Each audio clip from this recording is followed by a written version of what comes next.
So what can you say about this perception of Boric not being sufficient leftist or maybe not so radical?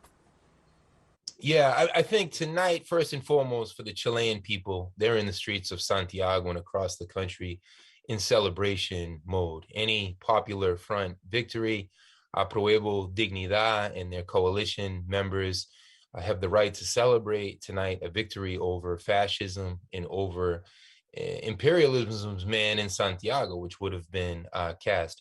But I think for tomorrow, when the celebrations are over and the real work sets in, there are some real questions. I mean, first of all, the positives.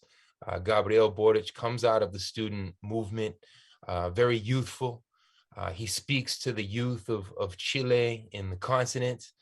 Chile hasn't had this type of leader since Salvador Allende. We know the cruel history of the 1973 reactionary violent coup that ended with Salvador Allende and Pablo Neruda and so many others' lives, a vicious, brutal coup. But there are huge questions to be answered.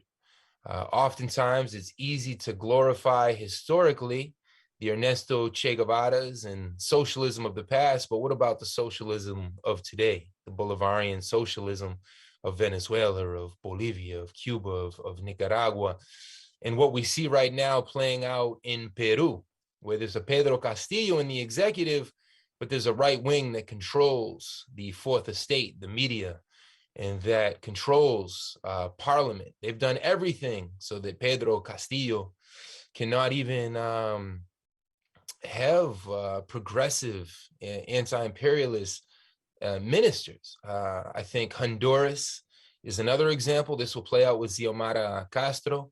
And now Gabriel Boric will have similar challenges.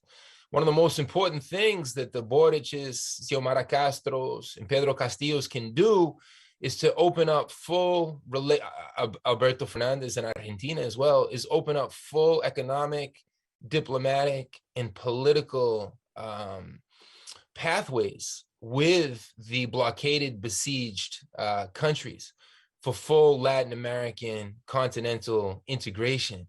So I think that's why many critical anti-imperialists are beginning to pose these questions from the very outset.